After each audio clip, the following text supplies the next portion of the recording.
várias fontes confirmam que cerca de 70 mandados de prisões serão atendidos contra autoridades e políticos, em Washington, D.C., Virgínia e Nova York, nesta semana, pouco depois de Jeff Sessions ser confirmado como Procurador-Geral dos Estados Unidos. Entre aqueles a serem detidos, estão os senadores democratas Chuck Schumer, Richard Blumenthal e o vice-presidente de Hillary Clinton, Tim Kaine, disseram fontes do Pentágono.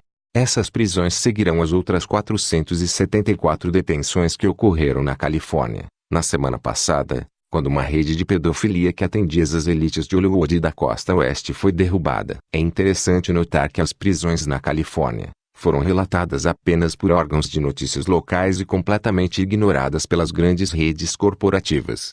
O ex-presidente dos Estados Unidos, Bill Clinton, também está cantando como um canário e forneceu evidências que levarão à prisão de Hillary Clinton e de muitos outros, disseram fontes do Pentágono. Aqui está o que uma fonte do Pentágono tinha a dizer sobre o assunto: é que Hillary foi um brinde. Quando Obama se recusou a perdoar, Bill contou tudo sobre ela e sua acusação foi ordenada por Trump. Existem tabloides credíveis noticiando que Hillary foi pega tentando fugir para o Bahrein, mas que desistiu de seu intento. Também existem relatos preliminares que informam haver sido feita uma incursão na ilha de escravos sexuais, no Caribe, de Jeffrey Epstein e que 32 menores foram liberados e 8 traficantes presos.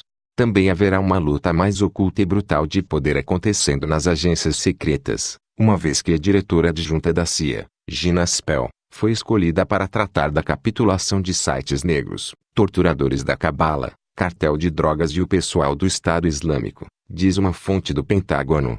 Como frequentemente é o caso, também há intrigas de alto nível e crimes acontecendo no Vaticano. Isso tem sido amplamente divulgado pela mídia corporativa, na forma de notícias de que o Papa Francisco demitiu o grande mestre dos Cavaleiros de Malta, Matteo Festing, numa disputa sobre o uso de preservativos.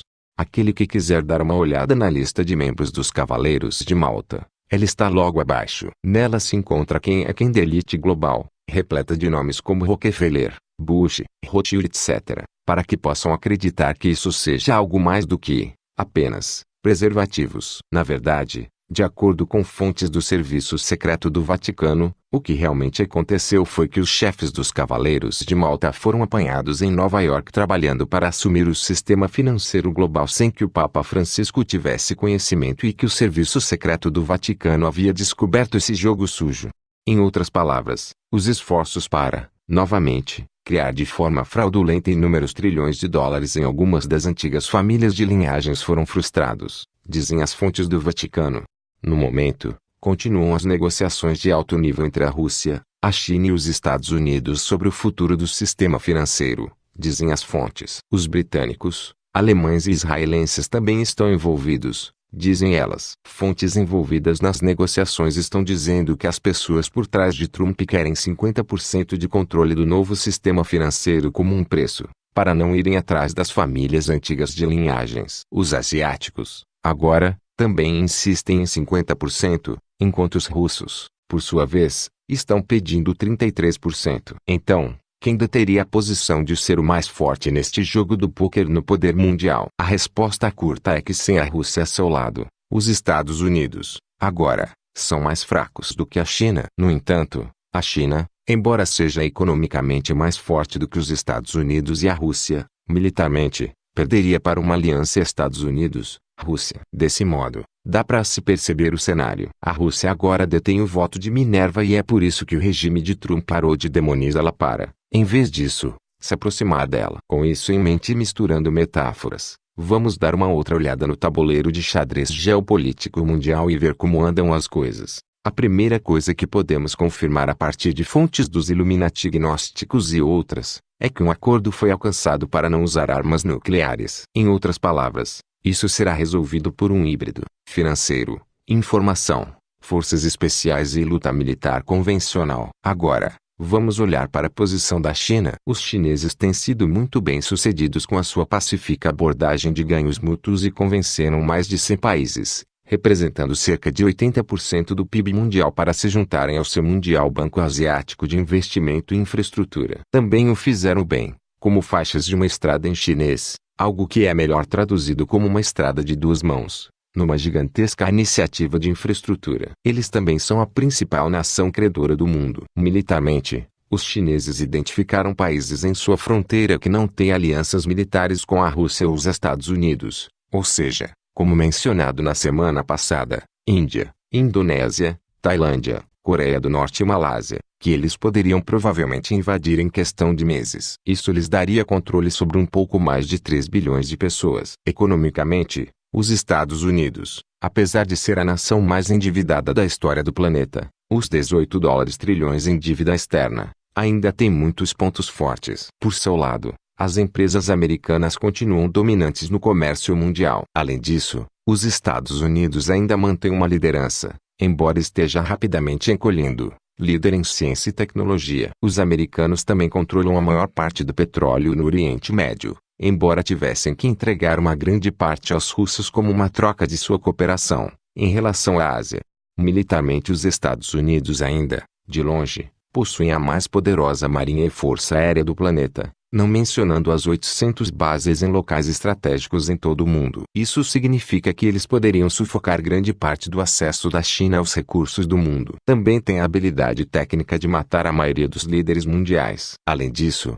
eles podem contar com poderosos aliados como o Japão, o Canadá e o Reino Unido e, em menor grau, a França e a Alemanha. Por sua vez, os russos perceberam que a União Europeia está entrando em colapso e criando um vácuo que eles podem preencher, cooperando com a Alemanha e França para criar uma nova e democrática aliança europeia, que inclua a Rússia. Eles também sabem que a China é um cliente maravilhoso para sua energia e exportações agrícolas e uma grande fonte de bens de consumo baratos. Não é nenhuma maravilha o símbolo russo ser uma águia de 2 cabeças, com uma cabeça olhando o Oriente e a outra para o Ocidente. Naturalmente, eles não querem ser forçados a escolher entre o Ocidente ou a Ásia. Em vez disso, eles estão jogando em ambos os lados, contra o centro. Então, o que parece haver aqui é um impasse mexicano. Nesta situação, a Sociedade do Dragão Branco, SDB, propôs um compromisso que, aparentemente, é apoiado pelos asiáticos. O plano, conforme muitas vezes mencionado nestas páginas, é a criação de uma nova agência de planejamento futuro com pessoal meritocraticamente escolhido. O fato é que o mercado livre híbrido,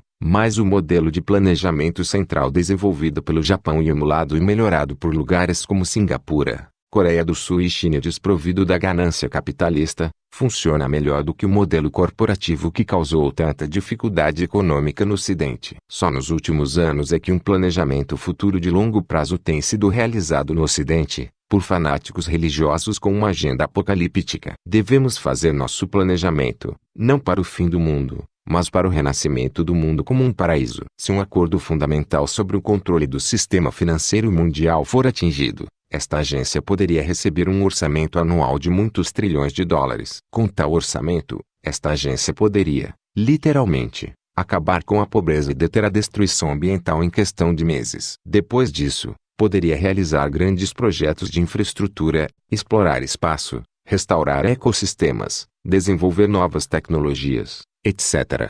O trabalho real seria realizado por corporações privadas através de licitações. Como mencionado na semana passada, o acordo com os asiáticos é que o primeiro chefe de tal agência seria um ocidental, mas que a próxima pessoa a encabeçá-lo seja um asiático. Depois disso, o trabalho iria para o indivíduo mais competente. O controle secreto da agência seria dividido em meio a meio entre Oriente e Ocidente. A SDB também transmitiu uma mensagem de fontes altamente esotéricas que, apesar de provocações como Fukushima, certos eventos precisamente cronometrados, como uma lua azul realmente azul, grandes meteoritos atingindo a Rússia, raios atingindo o Vaticano e Meca, série de terremotos em La Palma, etc., seriam nada mais do que gentis advertências.